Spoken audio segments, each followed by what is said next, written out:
You may have saw my video where I went in depth on UFC's ESPN broadcast rights deal starting to expire, and leaks that the UFC team are angry at ESPN for declining pay-per-view sales, which I think is UFC smoking the copium. I'll go into that later on.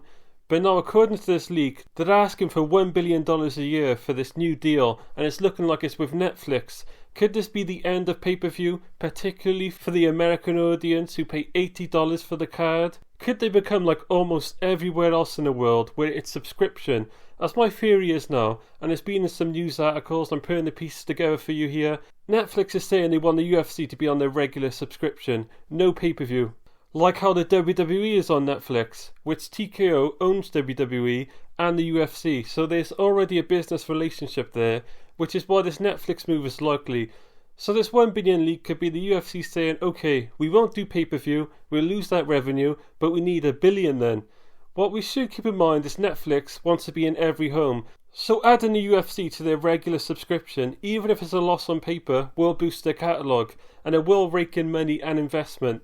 You'd want to buy Netflix shares if this happens, and to be real, looks like they'll be on discount. I've lost a bit of money myself these past few weeks on the stock market, but anyway, what will this mean? And there's a couple of things. But first, I talked about it last time with fan fatigue and how the UFC were coping, saying ESPN is to blame for low pay-per-view sales. ESPN is the American provider. The US makes the bulk of the profit for the UFC, so it's the most important market. Well, they had been given a similar deal of where they paid the UFC for each event as if they sold 500,000 pay-per-views. So that means if UFC sold 100,000 or 2 million pay-per-view buys, they get 500k worth no matter what. The thought being that they will hit over 500,000 more often than not, enough to make a profit for ESPN, and ESPN did a subscription, which is ESPN Plus on top of that, so they would get a subscriber with each pay-per-view buy. If you look now, you probably say, I don't know about that. We know Netflix will do it because Netflix doesn't mind losing money on a single show, but for the business that wants to make a profit off the broadcast rights, maybe not the best idea to just give money up front with no incentive to grow the sport.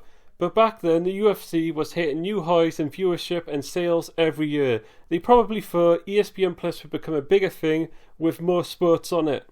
Little did they know the UFC would basically sabotage the sport. They started cutting high contract guys, replacing veteran guys with someone on a 20k contract. They tried to cut costs as much as possible, as they didn't need to sell pay-per-view sales anymore. They got the 500k sales and cut the fat and then profited.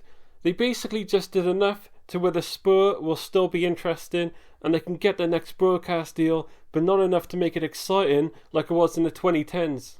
Now we're in a situation where there's widespread fan fatigue. You look at the cards and you aren't recognising many people. These are the hardcore fans not recognising many people. So imagine a casual who just catches the big cards, the highlights, and keeps up with the news on YouTube. It's impossible for them.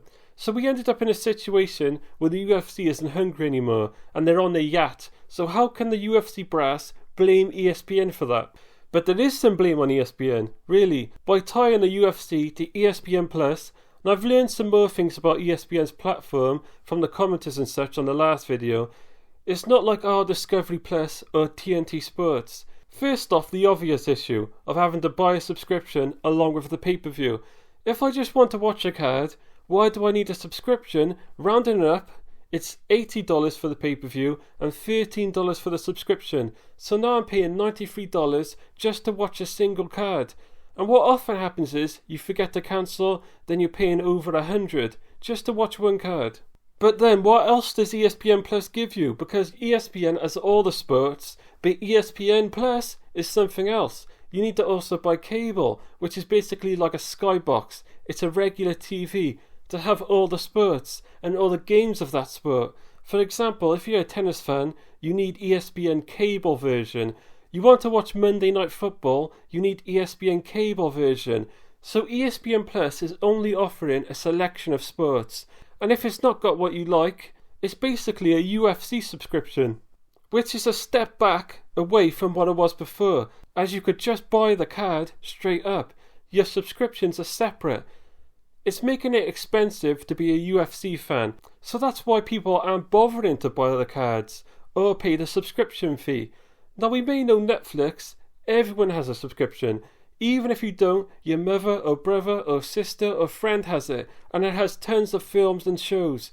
So instantly, we see there's more value in it being on Netflix compared to ESPN. So the question I ask is, maybe this is also coping, is the UFC asking for 1 billion to say, okay, give me this much and we'll stop cutting costs. We'll try to grow the sport again. We'll keep the veterans on high contracts for fan recognition. Stop the revolving door. Are they saying, give me this high amount of money so we can grow the sport again? Or will they continue the cost-cutting austerity?